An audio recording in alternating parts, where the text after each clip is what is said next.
To make this look possible, these are the products that I used.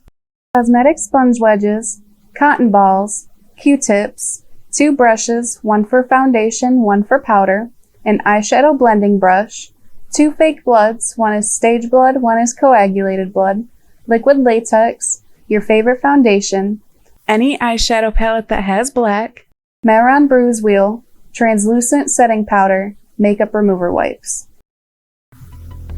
So to start out, I'm going to go ahead and dip a cosmetic sponge into the liquid latex. I'm going to start applying it to my lower cheekbone, and I'll just go ahead and follow that line all the way across my face. On each section of latex, I will be applying a stretched out cotton ball on top of it, trying to spread it out as evenly as possible. Once I lay down the cotton, I'm going to go ahead and cover it with the latex to help give it the elasticity of real skin. I like to tear the cotton for a more realistic look as I'm laying it down on my face. While you're doing this part, I recommend trying to do it fairly quickly and try not to hold on to cotton that has latex on it for too long, as it dries fairly quickly as the cotton absorbs it and can become very sticky and hard to get off your fingers. If you would like to wear gloves during this, I totally recommend it. They help tremendously keeping your hands clean during the entire process. So I'm just doing this all the way across my face. This part right here is probably my least favorite. Yeah, you do kind of end up looking like Santa Claus, maybe like a dollar store brand, but you know, it is what it is, right? But this right here is probably my least favorite part, considering the fact that liquid latex does not smell that well. So having it right underneath your nose is never really a good time. But I promise in the end, it'll all be worth it when you're going around scaring random people, your friends, and your family. So like I said before, I'm just stretching out the cotton a little bit more after I've applied latex to it.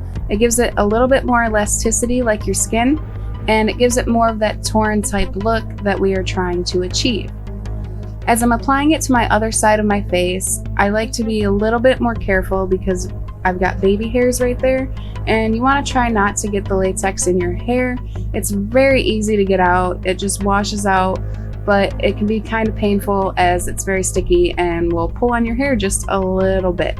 So I'm just gonna go ahead and finish this last portion and stretch that out to match the other side. And I'm gonna make sure that I'm blending it as well as I can into my skin. Now before we move on to the next step, you wanna let this completely dry before you try to apply any foundation or ruin a brush on the wet latex that we have on our face. Using a hairdryer can help speed up this process. Yay, we're dry!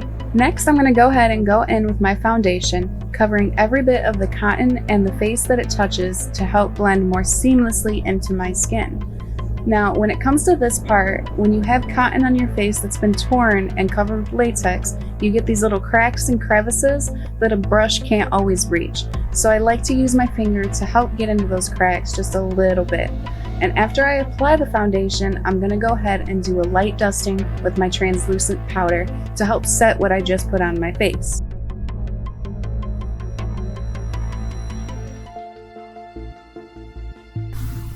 For the next step, I'm using a new sponge to apply the dark blue from Mehron's Bruise Wheel along my chin and lower jaw. I like to get as much product as I can onto the sponge so I don't have to do any double dipping. As I'm applying it, I'm taking it all the way across my chin and lower jaw, as well as the underneath of my chin to meet my neckline.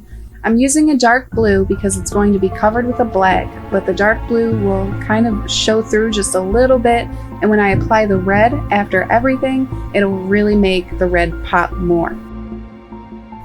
After I've applied the cream makeup, I'm going to go ahead and go over it with my black eyeshadow. I'm doing this to add more depth on top of what I've already added, as well as darken the entire area underneath my chin. I really want to make it look like my lower jaw is gone. I like using powder after a cream because the cream really helps the powder adhere to your skin just a little bit more and makes it just a little bit harder for it to come off. Next, I'm taking this dark red and just dabbing it over top of the black, so that way when I put the fake blood on, it'll look a little bit more red and give it more of a fleshy look. With a new sponge, I'm taking the light red along the top of the cotton where it meets my skin to go for kind of an irritated, inflamed look on the skin. I'm just trying to make sure that I blend it and give it more of a natural look. It will also help to hide the seam that is caused from the cotton meeting our skin, as well as cover any little bits of latex that may be popping out more than the rest. Now, when doing this, I like to bring it down just a little bit onto the cotton for that more inflamed look that we are going for, and to give it more of a realistic vibe to the entire look. I'm just going to go ahead and use my fingers to blend it the rest of the way, because it's a lot easier to blend creams that way and I can get it where I want it. Now here's the fun part, and my most favorite part is applying the blood. Now I'm starting with Mehron Stage Blood. It is a light red and it's a lot brighter, and it represents more fresh blood, as if the wound had just happened. It really pops, and if you're doing this part, I totally recommend that you either wear a bib, an apron, or something that you don't really mind getting bloody, because this part can be extremely messy. You will definitely see that from the amount of blood that drips down from my chin. When I'm applying this, I like to get it on the bottom of our fake prosthetic that we made for our skin being tore off, as well as down my chin as if it's dripping. Now when we're using blood, it's fun to use a lot, but you can also use a little like I'm doing here. This is the part where you can really let your imagination take over. I'm just going to apply a little bit to a cosmetic sponge so I can kind of dab it all the way across the wound to give it more blood without making too much more of a mess than I already have, and will continue to do so.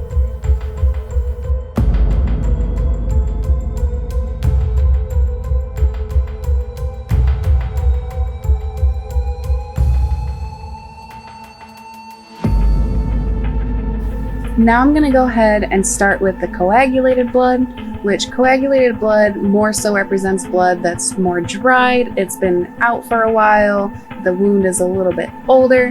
However, it's probably my most favorite, although it is just a little bit more messier than stage blood. You can see it just dripping off my chin, but it is extremely fun to work with, and it's probably my favorite blood to ever use.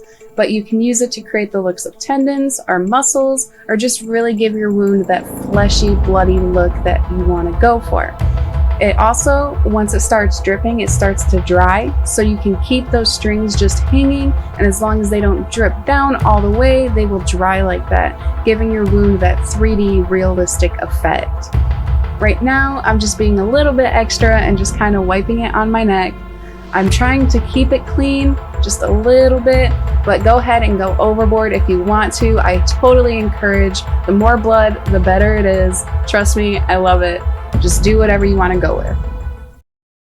And this is the final look. Thank you so much for watching, victims. I had so much fun doing this look. If you have any questions, please feel free to leave them in the comments below. If you want to see more, hit subscribe. I'm going to try to get a video out every week. Thank you again, and remember to stay scary.